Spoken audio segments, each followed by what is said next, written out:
quick note about how we're kind of doing things today and what you can expect, and then I'll introduce Dr. Vinge. What we're doing is kind of a nice hybrid between kind of in-person and virtual participation. We have a live stream of the presentation going out to the leaderblog, leaderblog.org. We also have our fine compatriot Cindy Trainer, who is going to be live blogging comments and discussions as we go. We're also going to be taking questions from Twitter and Facebook for Dr. Vinge as he speaks. We're going to be editing those, and I'm going to be interacting with Andromeda Yelton, who's going to be feeding me questions. We also have a microphone in the middle of the floor that you can see that we will have available for questions from the audience near the end of the interview. We're going to have about 45 minutes or so, 40 minutes of a presentation from Dr. Vinge before we dive into the interview portion. And then we'll spend about an hour talking about libraries and information and the singularity and all kinds of cool sci-fi stuff. So, without further ado, Dr. Vernor Vinge is a science fiction writer and a retired professor of mathematics and computer science. In 1982, at a panel for AAAI, he proposed that in the near future, technology would result in a superhuman intelligence, a singularity beyond which human extrapolation is essentially impossible. Vinge's science fiction novels and stories have won 5 Hugo Awards, most recently for Rainbow's End, which considers the implications of smart environments on issues of libraries, privacy, and terror. If you are participating from the audience and want to ask questions via Twitter, the hashtag is there, ALAMW_Vinge. If you'd like to ask questions as you think of them, feel free. We will be monitoring that channel. There's also a short link for basically all of the coverage. This is a group of links that will get you the live stream and the Twitter stream and pretty much everything else. So it's a quick way for you to get what we are doing virtually while we are doing it in real life. So without any more time wasted, I give you Dr. Vernor Vinge.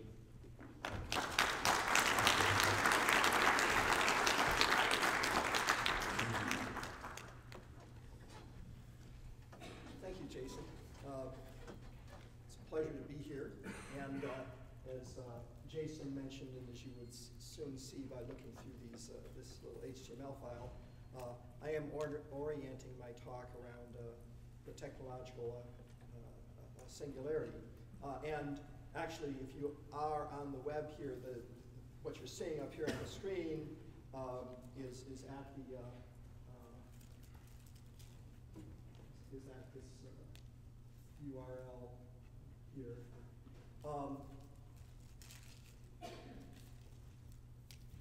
More than any other animal, we humans invent ways to outsource cognitive function.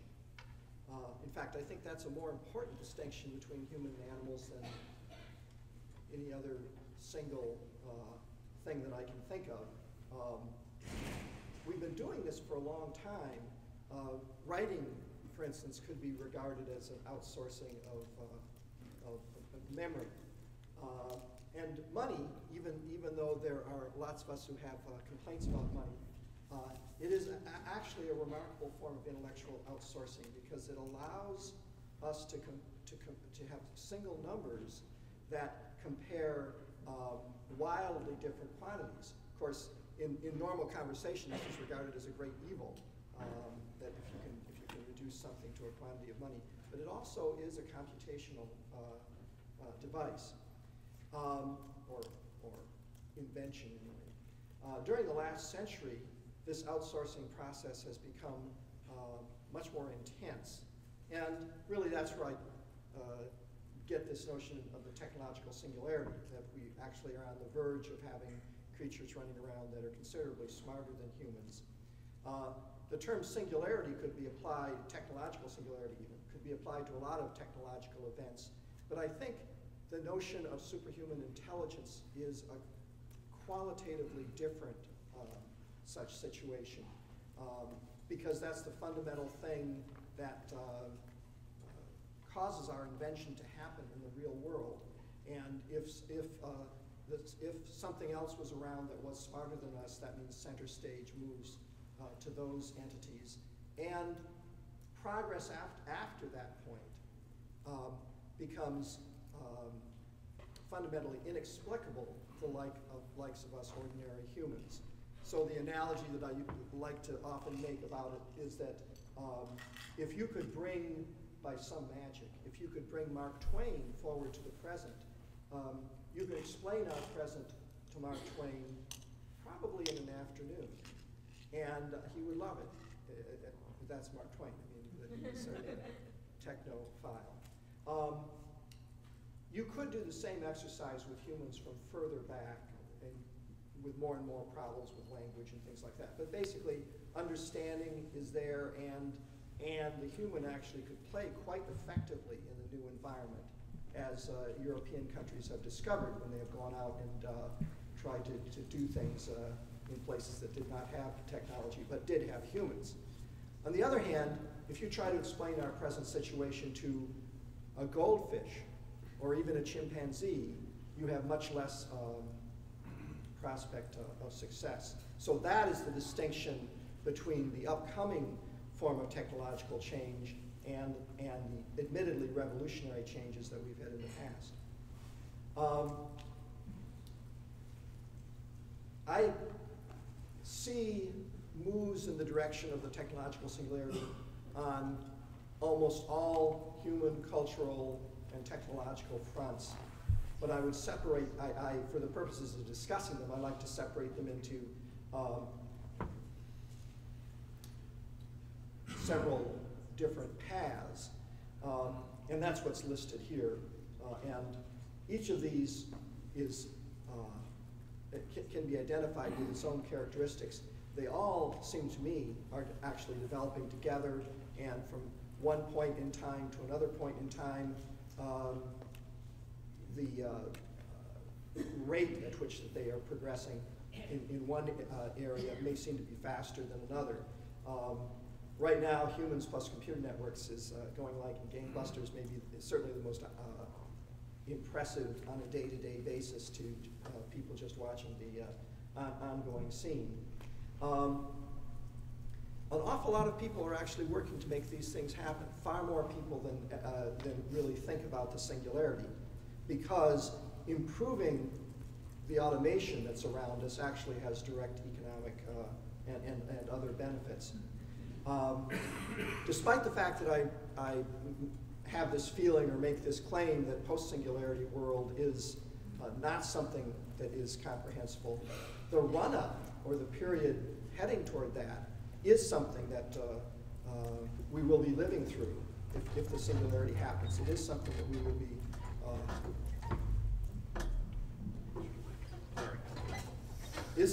will be living through. And the science fiction writer Charles Stross made the point in an interview a few years ago that as time goes forward, these claims about unintelligibility of the singularity, aspects of that may fall aside as humans themselves are improving as they fall into the singularity. Looking at it this way, the various trends that we see with technology can be sort of put in this general structure of the notion that the correct scenario that we're following is a fall into the singularity. And as such, when we look at different things that are going on in our various professions, it is at least interesting to look at them in light of this possible outcome. And so I'm going to say some things about these different paths to the singularity and connect them very lightly, really, with things that have to do with databases and with libraries and with librarians. Perhaps the one that's easiest to talk about and is the most intelligible to me and everybody else is the current situation with humanity and computer networks. Changes in the last 10 years have actually been remarkable to the point that if you wrote them up in a science fiction story and tried to sell it in the 1950s, you might get the story rejected because basically your plot was absurd. Certainly a hard science fiction magazine like John W. Campbell's Astounding, I think, would have been astounded at the notion of a particular invention that could penetrate the entire world, 6 billion people around the year 2000, and be a high-tech invention that is intellectually oriented and that demands a worldwide infrastructure, and that it could go from essentially zero in the third world to more than 50% saturation among all humans, men, women, and children, or I mean, the ensemble of all humans. That's pretty unbelievable, and that's essentially what happened with cell phones in that decade. So there is an insatiable appetite out there for the advantages that can come from this enlarged intellect that is made possible by computers hooked up to millions, well, hundreds of millions, billions of people. In a way, it shows the flip side of what we had to live through all in the 20th century, the dark vision of Lifeboat Earth, where people were falling off the lifeboat because of the lifeboat, because it was so crowded and everybody was so poor and so desperate that it was just one huge negative sum game. That all is still possible. But the internet has shown rather spectacularly the positive power of having very large numbers of people, hundreds of millions and billions of people, if they are relatively well off and if they are communicating. Because somewhere out there in those hundreds of millions of people, there are people with real life interests in all sorts of different things, and intense interests, and in those particular areas that they're focused on, rather creative interests. And to be able to use that power is a remarkable thing, far eclipsing what any government, say, can bring to a particular problem, or what any company can bring to a particular problem. So the making library facilities available in that sort of medium is certainly a very high goal. It looks like a doable goal, and for me, it's probably the most comfortable thing that I can, when I'm thinking of vast and disruptive changes that are going on because of technology, is probably one of the most comfortable ones to think about. Others are not so comfortable. The notion that most or all of our occupations get so thoroughly disrupted that the reason that we got into them is no longer there, that can be very scary. And some of the things that are further on in this list are not so are not so easygoing sounding. For instance, the next one, which also is beloved by most humans, is the notion of intelligence amplification. That is, individuals having an intimate enough user interface with computers and networks becoming themselves smarter than human. And I think David Brin, science fiction writer David Brin that you all know, had one of the nicest images of that, imagining that the computer portions of the alliance would be like a kind of neo-cortex. And underlying it would be us with our usual desires and interests and humanity, but overall becoming something greater. And of course, this would not have to be Borg-like with big hunks of equipment stuck to people's heads. It can be a very wireless sort of experience. In 2011, with Android and iPhone and the wireless stuff that is going on in a very portable way, we can certainly see the beginnings of this. My novel, Rainbow's End, pushed that forward, actually still pre-singularity in most regards anyway, but pushed that forward to the extent that of looking at fairly obvious extensions to the present situation. For instance, already we're beginning to see augmented reality, where you can have your device and hold it up in an area, and the aspect of reality that you're interested in that is in the direction that the camera is actually looking. You see that aspect of reality. So if it's restaurants, if that's what you're currently interested in, then you see the restaurants. If it's a library, a brick and mortar library, you could see the library. If it's a convention center, you could get guidance to the convention center. But the idea of overlaying it on the forms of reality that our natural senses can see, that's a very powerful idea. And this sort of augmented reality is clearly in line with intelligence amplification. There are some basic technological things that have to get a lot better. For instance, it would be really nice if head-up displays came along, that is where you wear something in front of your face, say, that can provide very high displays. I won't have to go home to use my desktop to get a good display. I can have a good display standing right here for those portions of the space that I want to look at. And Jason saw some head-up displays at Consumer Electronics Show yesterday, and that I would be interested to hear where that is going. It basically ought to have commercial legs, since people are willing to stick these Bluetooth things in their ears without any, most people anyway, without any hesitation.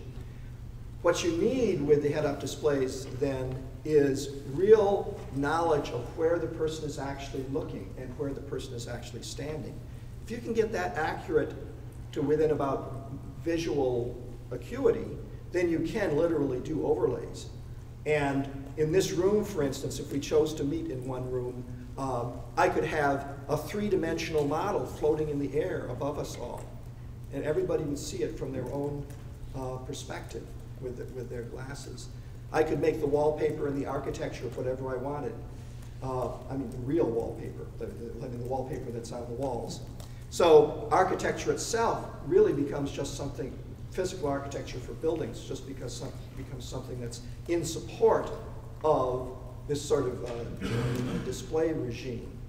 So that, among other things, spells a real market collapse in these 3D display devices that are becoming more and more expensive, since you automatically get 3D and you automatically get a surround environment.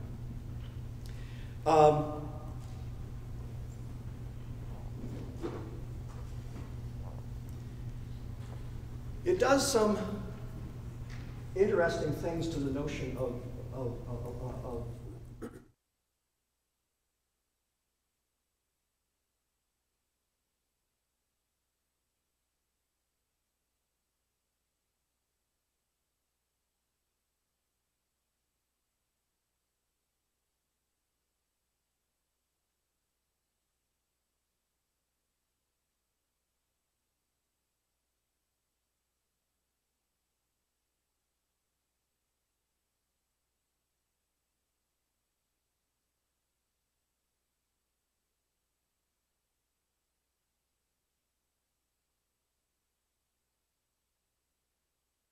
trained in other things, but wasn't trained in research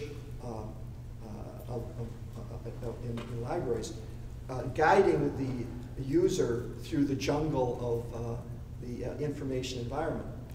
If you push the intelligence amplification idea hard, you still have a fundamental need for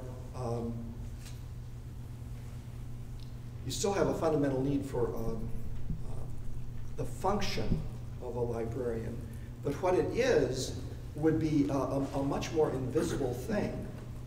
Ultimately, with intelligence amplification, what you would like is that when a person conceives of the need for some information, they have it with approximately the effort that a young person can remember things when they want to remember them. And even more, when you want to get an answer, that is, when you want to do some sort of reasoning that the reasoning is also augmented in a transparent way, and that being able to clearly imagine a concrete and simple problem, at least, almost immediately leads to a solution. In the same way that a smart person, a sufficiently smart person, can imagine and act on imagination. This was almost the place where we were at in Rainbow's End. If it is successful, it would be a transition step toward the full-blown superhuman intelligence sort of a thing. And in a way, it would be a triumph of half of what I see the purpose of librarianship to be. Actually, the purpose of librarianship was the title of the talk. And that half would be to make the information available, and in this case, make it information available in the most intimate possible way. Now, the downside of it for people like me, who has a childhood, this image of the librarian as the people's safari guide, is that the whole enterprise sort of fades into the woodwork and becomes something like the biological function of memory and of reason. Now, I think that a lot of what I've been talking about so far could be characterized as a rather extreme form of talking about user interfaces. There are things below user interfaces that remain issues and remain problems. And I'd like to talk about that a little bit. Here I think I'm talking about something a lot of people here spend a lot of time with, and in a way it's a sort of a central issue. To me, in just the small amount of numbers that I have looked at, it's very intriguing that a lot of the things that, say, in the Middle Ages and the Renaissance were regarded as central intellectually are really rather small amounts of data. So classical Greek literature from the beginnings up to, say, the 4th century AD, my understanding is that comes out to about 250 megabytes. Probably every single person in this room is carrying around a large multiple of that amount of data in digital form, even if you have a phone with you.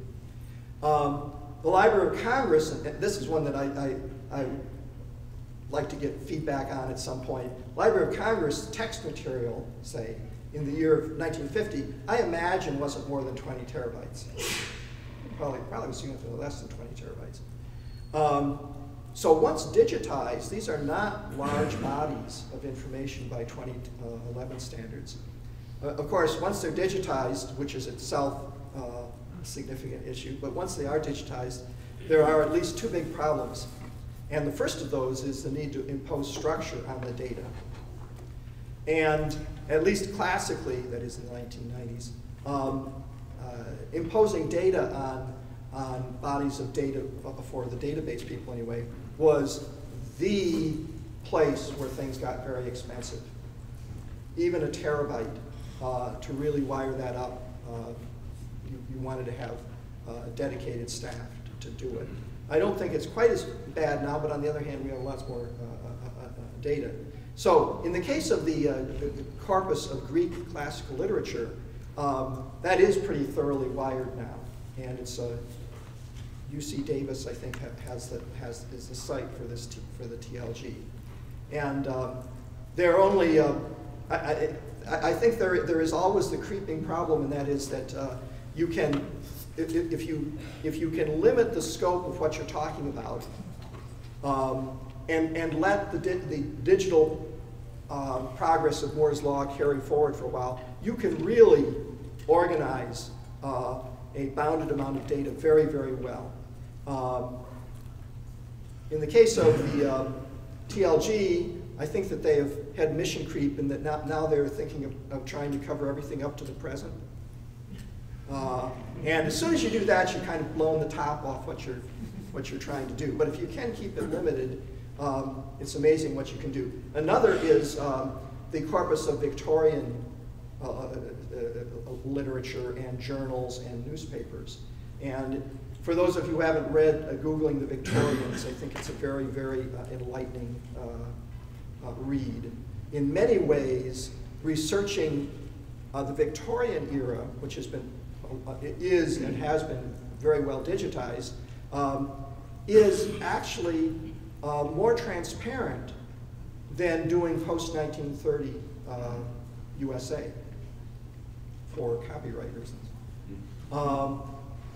So it seems plausible that with it seems plausible with current technology that we could transform the entire human heritage, at least literary printed heritage, as it existed at now minus 70 years, that we could transform that into one of these totally searchable gems that then could be treated as a single body and be subject to generating solutions to all sorts of questions that nowadays people can barely imagine.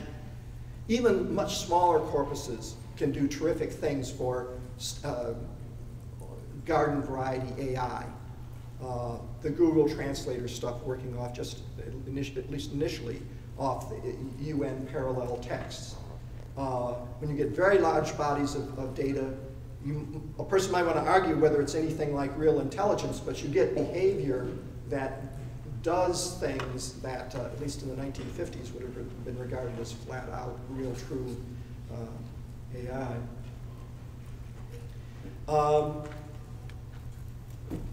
This also raises an interesting question, and that is the future of books. If we actually can get in a situation where we can really well organize a corpus, say, the entire human heritage up to the year 1930 or 1940, then the question of why there are books becomes a little bit harder. And when I say books, I really mean that in a fairly abstract sense. Books come originally from physical constraints, but it has become an intellectual constraint too, because a book is sort of, a book or a small number of books is what a person does. Books live in physical containers, and they have physical boundaries. And those physical boundaries can go away if you are allowed to really ravage the data with instrumentation and with database and powerful logical searching mechanisms. I don't have it right here on the screen, but if you go to the end of the file, I have the URL for a Washington Post article about a very interesting argument that Kevin Kelly had with John Updike. So Kevin Kelly comes out with something, and I may be misrepresenting him, so I don't want to assert he's saying what I'm saying, but he said something like this about how the boundaries between books going away because technology allows them to go away. And Updike regarded that as more or less an affront against artists, humanity, and decency in general. And so they went back and forth about this at least once or twice, and it was an interesting issue. And personally, I kind of, I kind of have one foot in each domain, because my racket is writing science, is writing books. And I treasure the fact that they have boundaries. Like I have my territory here. And on the other hand, I actually really do treasure it when I can have a corpus that I can shake hard enough that coordinated results fall out that span hundreds of books and allow me to reach conclusions that I could never have reached otherwise. I think ultimately there is history from before books. And the history from before books, that is, of people sitting around and telling stories and losing track of who told the story, that's actually a longer history. And it may be the sort of situation we're getting back into, although it's on steroids now. It's 100 billion times more powerful, and we can keep track of a lot of the individual detail, even more than we would like to. For instance, if you said something that you wish you could say. Of course, there is a second problem with having with the very large storage capacities that are presented to us nowadays by technology. And that is that there are people who relish whatever information you can give them, you can provide them. And it's not just that there are people who want to digitize everything we've ever done and everything that we are doing now. There are people who want to go out and use the technology that's around here purely, not purely, but use that technology itself to generate larger amounts of data than could have been generated before. So these people are always wanting 110 or 110 million% more than whatever data storage that you can provide them. So I say here, they didn't blink at petabytes and they may not blink at exabytes. And if any of you are, those of you who are involved with scientific research data, the astronomers, it'd be interesting to know who currently has the Collier Brothers record, but the astronomers did their best. When you can imagine looking at every square arc minute of the sky 24/7 with better resolution than we had from our best observatories in 1970, that's a lot of information to rack up second by second, year by year. There may be some really interesting surprises that we discover by doing that, including things that could save the whole human race. I'm not sure they're in first place in this racket anymore. I mean, I think the bioscientists actually can probably. Anybody who say wanted to automate the metabolism of every cell in the human body on a second by second basis, and maybe do that for all humanity, you know, that no one's talking about doing that, but that is a data sink. I mean, the Collier brothers would like that one. Now, on the other hand, I sort of make it a slur, talk about pack rats and the Collier brothers and all of that, and these mad people. But it really doesn't take too much imagination to see how those quantities of information, even with the lightest of data structuring, could be profoundly useful if you had some way of reasoning with them. So miracles might lurk within bodies of information or bodies of data that large, but it really is the domain of the machines, and it's just another symptom of the fact that if we can keep up the technological momentum, that we are in a situation where something like a singularity looks very, very plausible. So this is the domain of the machines, but it does also raise the question of what the role of the librarians would be in those depths.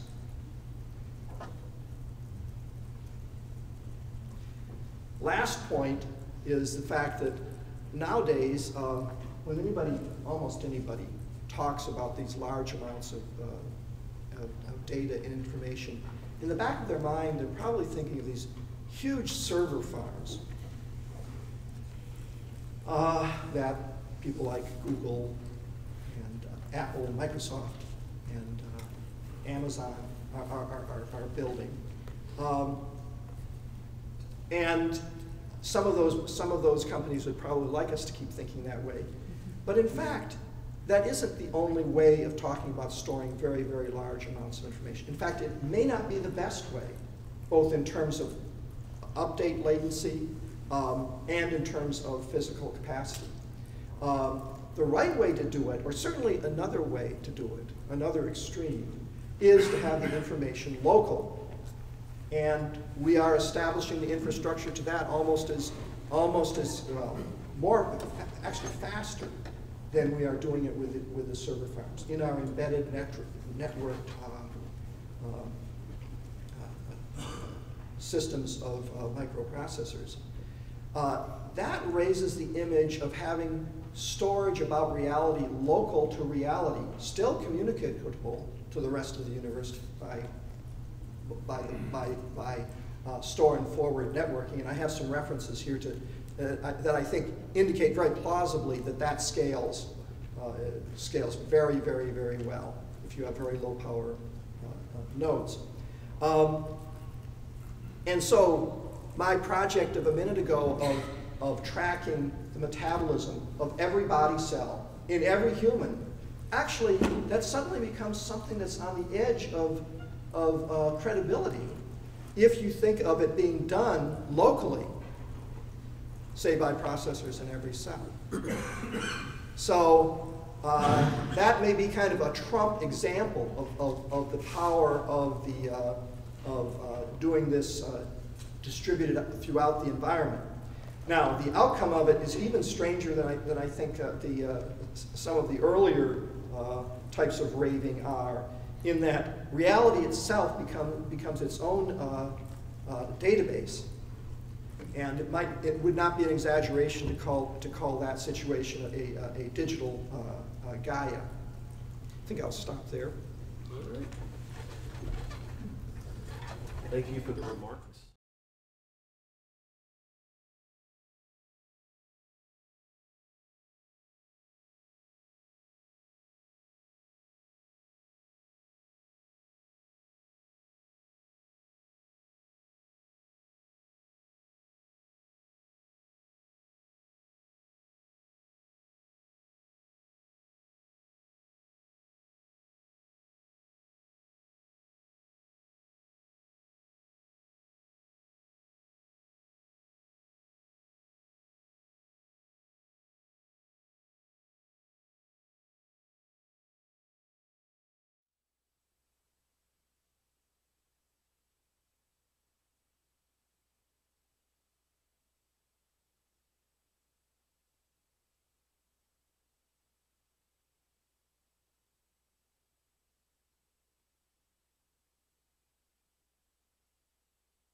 Why? Last time I was in a public library was May 2010, and I was at a panel in celebration of the written word. So this is at San Diego County Library. Okay. Do you have any? A lot of writers have really kind of deep connections to the library. They went very young. Yes. They have these memories and stories. Do you have a particular memory or a particular story that attaches you to a library? I have a sort of a modus operandi for the whole era. As a child, I encountered science fiction in libraries. I encountered virtually all reading in libraries long before I ever had other access. My parents had lots of books around, but not too much fiction. So that's where I went as a child, and it was years before I gradually got into buying books commercially, which eventually, of course, buying science fiction commercially, I haunt drugstores and places like that trying to find the latest that was coming out from Ace Books or Ballantine or whatever. My strategy with libraries was that I found that a given library only had a certain number of science fiction books in it. But a different library might have different science fiction books in it. Yeah. And so every place that I went, I tried to find somebody who had a public library card. Like I'm visiting my cousins, say, in Wisconsin. Say, do you have a public library card? And I'm like, me. How about giving me your public library card? And so I would go down and rake over the science fiction, and it was just amazing how many books. I was always finding books I hadn't read that way.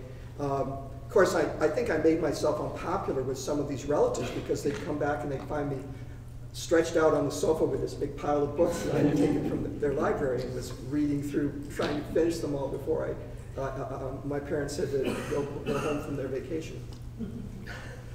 All right. So in the same kind of vein about sci-fi and libraries and the books that we buy and provide to the world at large, can you recommend some sci-fi books that you think are particularly important for librarians to read and understand the ideas in? With the exception, of course, of all of your own. Yeah, if you look at my bibliography here, I did not shrink from citing myself. There were two in particular that it seemed to me were especially interesting or fun and relevant to librarians, but a lot of the ones about the singularity I think are fun in that regard. Carl Schrader has a book called, and by the way, I think everything I'm going to say is on the list in this stuff. But Carl Schrader has had a number of super fun books, and one was called Ventus. That was about 2001 from Tor, and there he has this world where is rather thoroughly like the digital Gaia situation, and it actually I think has some insights. Another, which I'm glad to be able to bring up, because this whole talk really looked at, as I said, one aspect of what I think the two most important things about librarians are. Enablers of the future. The other half is guardians of the past. And I think nowadays when most people think about librarians as guardians of the past, they're thinking, well, hopefully they'll be smart enough to prevent their libraries from getting burned, after they're digitized. That's an important goal. But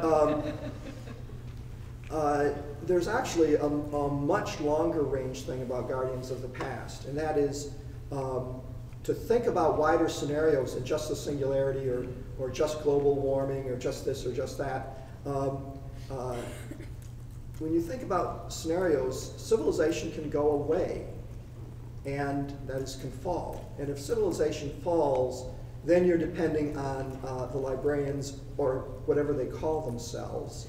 I mean, they may not be able to get any money by calling themselves librarians. But you really depend on those, and that's where the guardians of the past, in order to save enough information that we can get back, become very, very important. And to me, one of the most interesting, wonderful books along those lines was from the late 1950s, I think, Walter Miller's Canticle for Leibowitz.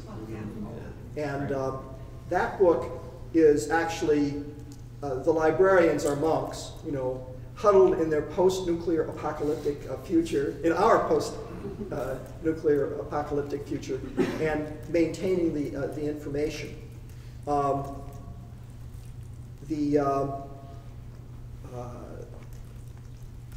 The notion that archaeologists and librarians would be very, very important. We haven't gone through any real cycles except for the Dark Ages, maybe, to show that, but I think that if we have, depending on how the scenarios work out, that is really something that's important to think about. I was at an ALA with David Weber, who's a Bain and Tor writer, and actually he writes so much that he probably has other publishers too. But we were wandering the floor of the exhibit hall, and looking around and talking about the end of civilization. As you do. As we do. And he made a very interesting assertion, and the more I thought about it, the more I think that he's right. And that is, really terrible things can happen. But if the human race does not exterminate itself, does not really get totally rid of itself, we'll actually be back at technological levels such as we have now within the lifetime of a single person, within 100 years or so. And when he first said that, I thought that, because my mind was full of Walter Miller and Canticle for Leibowitz, and that may still be right. But there really is something to be said for the fact that we have an enormous number of answers tucked away that have been thought out and very painfully learned over a long period of time. And if you could set those up in a proper program of progress, you could probably get a very long distance because you wouldn't be shuffling around the way that we did for 4,000 or 5,000 years, not really knowing what worked, not really, actually, even worse than that. The past did not know how much they could get. All they had was heaven, which was not adequately described.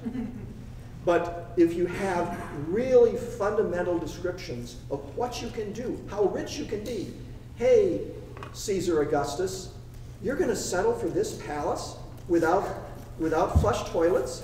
Actually, they came very close to getting things like that, but they never got past the slavery notion.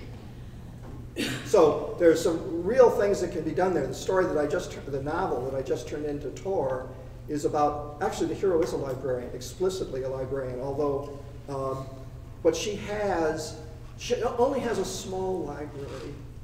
It's essentially a Library of Congress size for about 500,000 races over about 50 million years. And she has the sort of automation that I was talking about that has that totally wired. So she can sit down and say, oh, these guys are medieval, where she's landed, it's a medieval world. I think I can get us back to high-level technology in 30 or 40 years if we really line up the possibilities right. So she's running her little archive as hard as she can and setting up not just recapitulating human invention. She's trying to recapitulate inventions that are the easiest to make and that get you the furthest ahead. So it's really not like Connecticut Yankee and King Arthur's Court, or even like Elsbrag de Camp's Lest Darkness Fall. Okay, I won't read it. Now you sold me. I think it wouldn't have anyway. Okay, so let's ask about a specific the specific book that I think really has such a rich amount of things in it for librarians is of course your latest Hugo winner, Rainbow's End. And in it, the library itself, the Geisel Library, which if you have not seen, you should look up because it is a magnificent piece of architecture, literally becomes a character. Walking in character in the book, which everyone should read and find out how that happens. But it's a phenomenal amount of fun. But there's a lot of really interesting concepts there about digitization, user experience, and how one experiences the library. But you're portraying in the book, and this may not be your personal feeling, but in the book you portray digitization as a destructive process, literally a destructive process. The methodology that one digitizes a book in Rainbow's End is you throw it in a wood chipper and take pictures of all the pieces as they flutter around. So, you are destroying the library as you are digitizing it. And there are people who feel very strongly that digitizing text is intrinsically destructive. You lose something by doing such. In my case, I made that very explicit. Yes, you took that to a huge degree. How do you feel about that? I mean, talk about that a little bit. The wood chipper idea, I thought was, besides kind of all the deeper significance, it really looked like a nerdy, effective way to do it. It gets around all the hocus pocus of having little robot hands that carefully turn the pages, which is actually really tricky and hard. And at CES, I saw a picture of a robot digitizer, the consumer robot digitizer, but it can't turn the pages. What good is that? On the other hand, my idea kind of shifts the whole burden of labor over onto the computer. The computer reconstructs the flaked pages, probably by techniques that are similar to early human genomics. And so it really seemed like a cool technical idea. Hopefully it is surpassed by the effectiveness of little pinky hands that can turn the pages. I was going to, as a piece of that, one of the examples that I show during presentations that I give is there's a Japanese researcher who has developed what he calls flip scanning, which is effectively an incredibly high-speed camera along with some infrared sensors to do de-skewing of pages and such. And it scans literally by flipping the pages. You hold the book and riff the pages, and it does that would be okay. Yes, and right. Everything de-skews. Does a human have to do that though? The demo that I saw was a human, but it's a couple hundred pages a minute because all you're doing is right. So that would work for my home situation. Yes, exactly. If I wanted to go down to UCSD library, it probably would. And when he was interviewed, he was actually interviewed by a member of the press, and they said, "Well, what do you see? Where do you see this going?" And his answer was, "It's going to be in cell phones." Right? So if you again, Moore's Law says we're going to have that sort of stuff in here not too long, where you can do that sort of, you offload all of the processing to, let the computer handle all the finicky bits and move forward with it from there. But I liked your solution quite a bit, actually. Yeah, actually, I think that it also appealed to sort of a hidden dark side that I find in some librarians, and that is so much of their time is spent facing up to the issue they don't have the floor space. That this was sort of almost a Freudian sweeping. This is the catharsis. Yeah. Now, there is another angle on in a more abstract, taking the question in a more abstract way. Actually, I think that there is an important point, and that is that digitization captures the Platonic reality of the writer's ideas, freeing it from a material substrate. And that's actually a really important idea. In fact, it's an important idea about digitization in general. The weakness in it being a perfect analogy is that it ignores the fact that you have to decide what it is that you're digitizing. There will come a time, I am not sure, but I would not be surprised, there will come a time when there's going to be somebody who's dying to know the DNA of the fingerprint that's on page 337 of the copy that UCSD had, such and such a book. That actually is below the threshold of what of the current digitization standard. This has been the history of archaeology since Schliemann, blew up Troy. These guys, well, we're gonna get everything here that's of any importance. Move up the bulldozer. And then 30 years later, some guy who's doing nuclear magnetic resonance on the way that the gravel was stacked. In what the bulldozer went through. So that's the weakness of my statement. But nevertheless, if you think about what it was that Aristotle, Archimedes, let's say Archimedes, he's my favorite number. What is it that Archimedes actually had to say? That's something, the parts that he thought were important. That's something that actually is exactly the scope of the people that are doing the digitization. If they could get their hands on those things and increasing what they are able to. So I think that's actually a very positive sort of thing. In general, I think we do want to keep paper copies of things in quite large quantities, both for the reasons that I just went through, and also for the fact that paper is a very paper is a very robust form. And actually, one thing that comforts me is that we have generated so many printed things, that if a terrible disaster hit, we would lose a lot of them. But just as with the dinosaurs, there are these oddball accidents of preservation, where I think we have enough copies of libraries that hopefully, this is getting beyond the digitization question, this is a disaster question, that there will be paleontologists that will be able, there will be no real evidence of humanity on the surface of the earth after we are gone, millions of years from now. But it would be very easy to tell that we were here, and it probably would be very easy to dig up and find instances of most everything we've ever done, for better or worse. Yes, it's a little called plastic and all the other Right. things that don't go there. Okay, so one more kind of ebook library question before we talk a little bit about Rainbow's End specifically and some of the singularity issues that I'd like to ask you about. So I think it's pretty inarguable that 2010 is the year that kind of ebooks and e-readers tipped in the public consciousness between Amazon and Barnes and Noble and the large number of e-readers that are out there now. 2010 is the year that kind of tipped the scales towards that, and this speaks again to your comment earlier about the Platonic ideal, where our texts are now being removed from their containers and kind of being shared across content devices and things like that.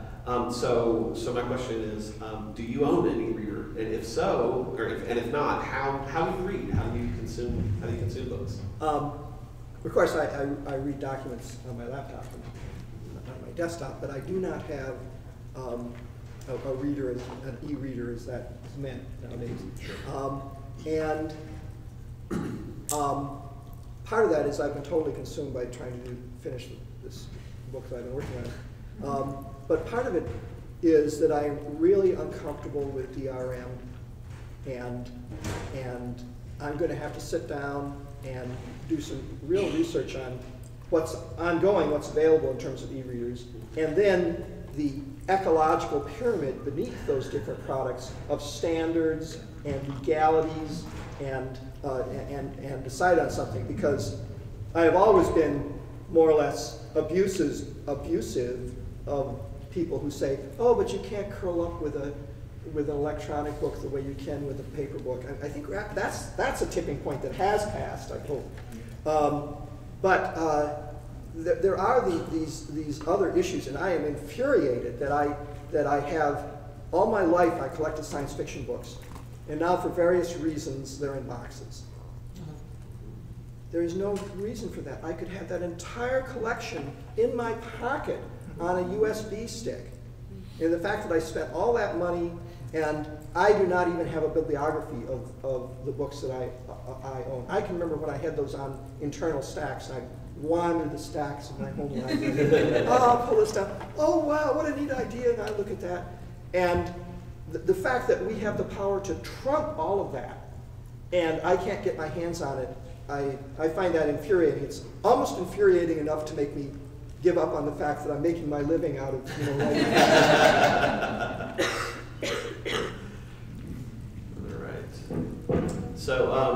So one more sort of a gadgety question.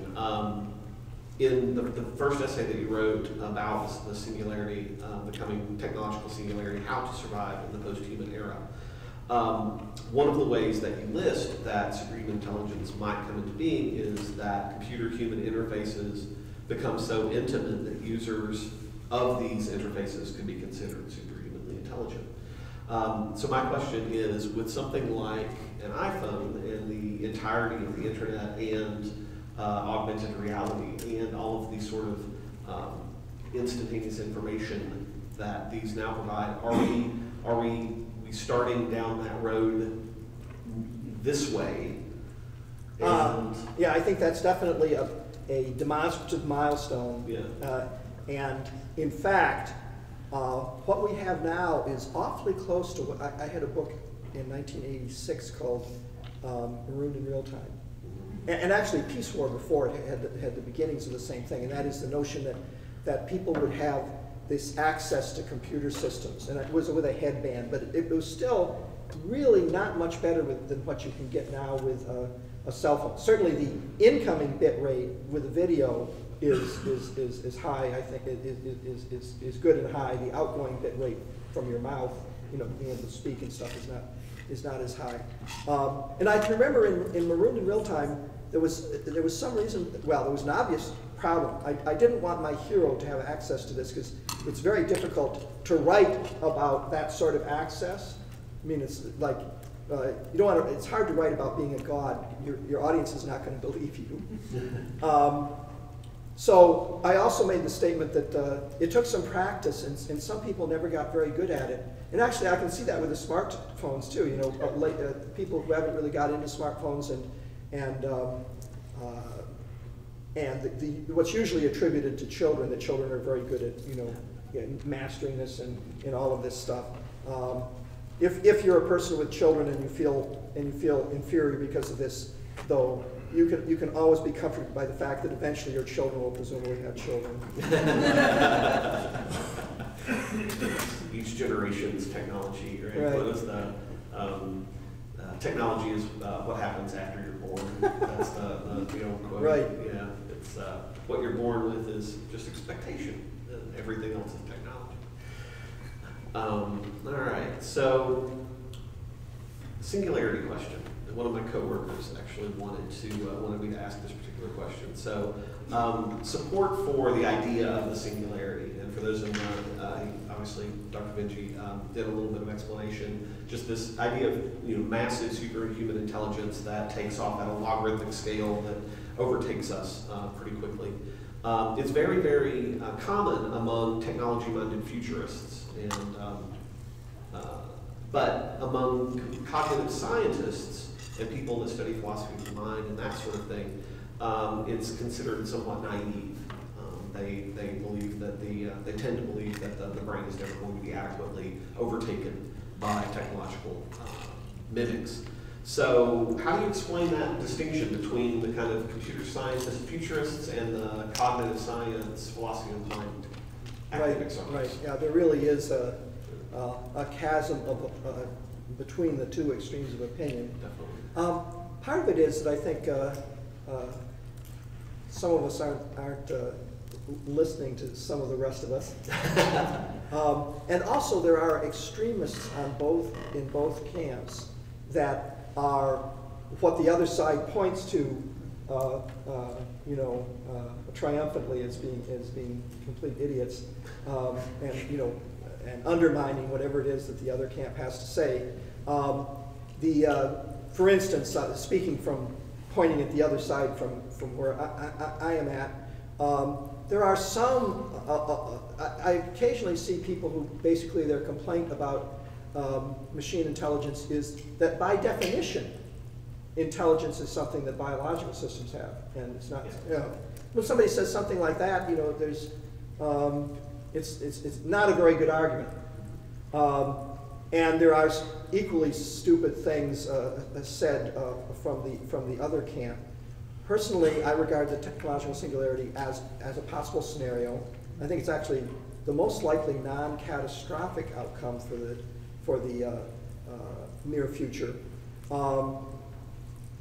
And I think that the next 20 or 30 years are going to be very interesting for both camps. Because the bet will be settled. As with a lot of apocalyptic things, there will be people who will forever have but I did the calendar wrong. It's actually going to so, but it will be. I will quit whining about it after a certain point if it doesn't happen. And I can, in fact, one of the things in the bibliography there is I gave a rather long talk up at the Long Now Foundation about what if the singularity does not happen. It's always good to think about these other scenarios. But going over the next 10 to 30 years, we're in a situation where not only is it likely that bets will be settled, but we are actually in a situation where we're getting something like answers to questions that in the past only great philosophers and college sophomores talked about. And this is really cool. And perhaps the most extreme version of this, which itself could be debated, is that I see both sides looking at this, slab of sandstone or marble or whatever, that in it has what it is to be a person. And from all directions, that is being chipped away at, And so in the 20th century, one thing that got chipped away was, well, a machine could never play a competitive game of chess, that was done. And of course, it really doesn't count for anything. Of course, there's some people in the post-singularity camp who say, well, that's the moving goalpost that you guys are pulling in. So whatever we do, you're going to tell us that's what we weren't, that you weren't really talking about. But nevertheless, as things get chipped away over the next 10 or 15 years, we finally have hardware that a lot of the pro-singularity people thought, would be comparable to the human hardware if it could only be organized properly. As those years pass and you see what things can be done and what things are especially hard, it's sort of like if the naysayers are correct, then you have a wonderful thing, because at the end of that period, it's entirely possible that what's left from the excavation or the carving out of this block of stone will be the refractory essence of mind.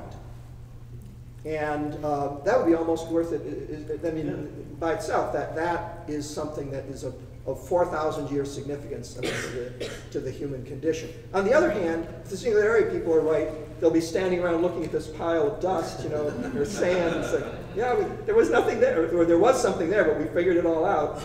I don't think actually we will figure it all out. What we will do is figure out how to do it. I doubt if any creature can figure itself out as well as it can figure out a mousetrap.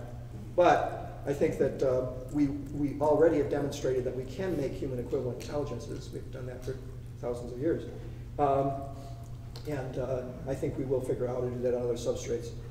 Yeah, one of the, at the Intel press conference at the Consumer Electronics Show, one of the vice presidents of Intel made a big deal out of the fact that their newest he had a die plate with all of their newest processors on it, and he made a large deal out of the fact that what he was holding had more transistors than there were neurons in the human brain. So the technology is getting right, and the various arguments pro and con about a statement like that are interesting. Both the connectivity issue. An Intel guy does not know how to connect it up. Software. And the software. Yeah. And then also, there is real question of what the computational power of a single neuron is. You can make a real good argument that a single neuron is powerful as the most powerful supercomputer that humans have ever made. And if you're in that camp, then you're talking about a delay in the time scale. All right, so this question is from me actually, because I thought it was interesting enough to talk about. So all in the same essay on the singularity, you talk about how networked intelligences might be so inhuman that we don't really even have words to talk about them adequately. They're so different from us that we don't even really know how to talk about it. Is it possible that if that was the methodology by which the singularity occurred, that it could occur and we not even know it because it was so foreign that we literally could not conceive of it? That's actually going to be the out of the people who want to continue peddling this forever. But it happened, but you didn't notice. Yeah. I mean, and actually, that's the difference from most religious. The religious people said, "Oh, I did my calendar wrong," But this is saying it happened and you didn't notice it. I could imagine something like that. I will do my best not to make any such claims that such happened. I think that actually, if we are not participants at all, it gets to be kind of hard to tell what's going on. But if you begin to see very strange things happening, and it's outside of the human scope, then that would still be a suspicion that. Yeah, it won't necessarily be Terminator. I have a long spiel about why Terminator is really unlikely. Yeah. And it's essentially that if you look at the history of life, I can't think of anything that can go it alone. We would be very short on this earth if we didn't have bacteria. If you had some way of killing all the bacteria tonight, that would be one of the most terrible things you could do to the human race. Similarly, humans versus the machines. There are lots of things the machines never would have to learn how to do as long as we were around. And in a way, we are the ultimate backup device. Because if all the humans, suppose the singularity happens and all biological life dies some rainy night, well, if the machines ever run into an existential catastrophe and they all get destroyed, if we're not around, it's very likely the machines will never come back, because machines do not spontaneously generate. On the other hand, if the machines ran into some terrible glitch and some rainy night they all died, and the human race was still around, we'd bring them back within 100 years. It's not because we love the superhuman machines. It's just that we can't. We love to fiddle, and we love the labor-saving conveniences of having more and more automation. So we are really an ultimate backstop against the terrible things that Mother Nature can bring to the machines. All right. So one of my favorite questions that got submitted: what do you miss most about the past?